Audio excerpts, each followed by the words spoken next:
Olá! Hoje a gente vai mergulhar de cabeça numa das questões mais profundas que existem: por que a gente sofre? E para guiar nosso papo, vamos usar o Livro dos Espíritos e as reflexões de Miramés, tentando entender o verdadeiro propósito por trás das dificuldades da vida e, claro, por que não lembramos de nada do que fomos antes. Quem nunca se fez essa pergunta, né? Na hora do aperto, daquela dor, a primeira coisa que a gente pensa é: por quê? Por que comigo? Acontece que, segundo essas fontes, a resposta é que nada, absolutamente nada, é por acaso. Existe uma lógica, uma razão de ser por trás de cada experiência. E a chave para a gente começar a entender essa lógica está em dois conceitos: provas e expiações. As dificuldades não são castigos jogados ao léu. Elas são, na verdade, ferramentas com um propósito duplo, tudo amarradinho por uma lei universal de causa e efeito. Então, vamos lá. Qual a diferença entre uma e outra? Pensa assim, as expiações são como quitar uma dívida antiga, um jeito de reparar os erros que a gente cometeu em outras existências. Já as provas são como os testes na escola. São desafios que a gente mesmo escolhe para poder se fortalecer e se preparar para o futuro. Ou seja, uma olha para trás para corrigir e a outra olha para frente para construir. E essa frase de "o livro dos espíritos", nossa, ela é direta e muito poderosa. Resume perfeitamente o que é a expiação. A ideia aqui não é vingança, de jeito nenhum, mas sim correção. A consequência de um ato está sempre ligada à natureza dele. É como um eco, sabe? O que a gente emite, uma hora volta. E aqui a coisa fica muito concreta. Olha que interessante essa simetria. Quem foi muito orgulhoso pode acabar enfrentando uma vida de humilhação para aprender o valor da humildade. Quem foi um tirano pode experimentar o outro lado da moeda para entender o que é liberdade. É como se a vida se tornasse um grande espelho, refletindo exatamente as lições que a gente mais precisa aprender. Ok, mas aí surge aquela pergunta que não quer calar. Se a vida de hoje está tão ligada às do passado, por que a gente simplesmente não lembra de tudo? A resposta para isso é o que chamam de véu do esquecimento.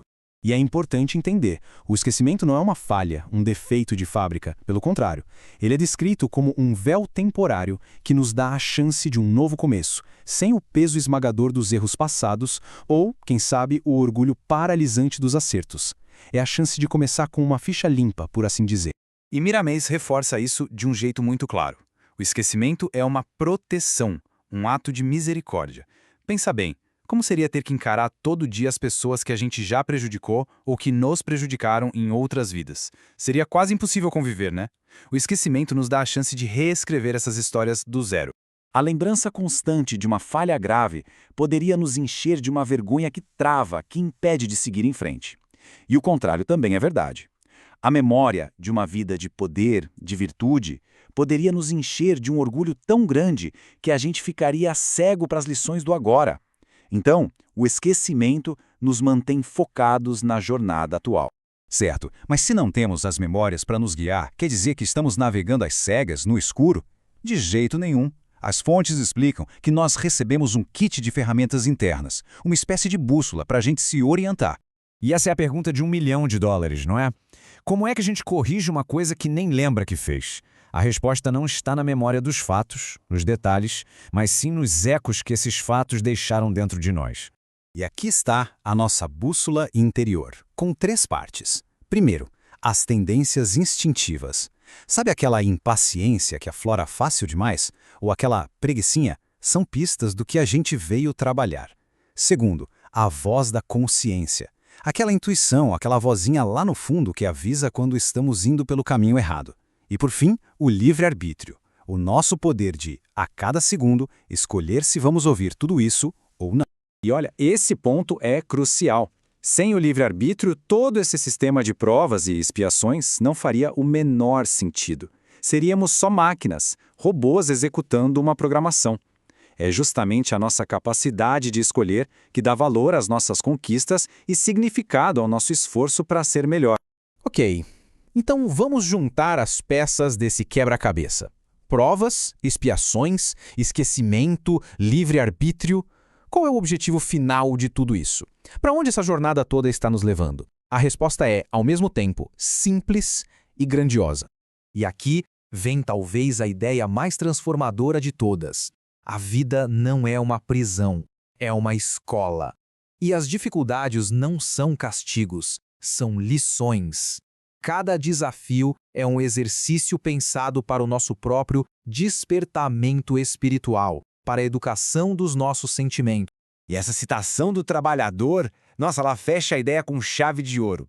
A felicidade de verdade não é um presente que a gente ganha de mão beijada, é uma conquista.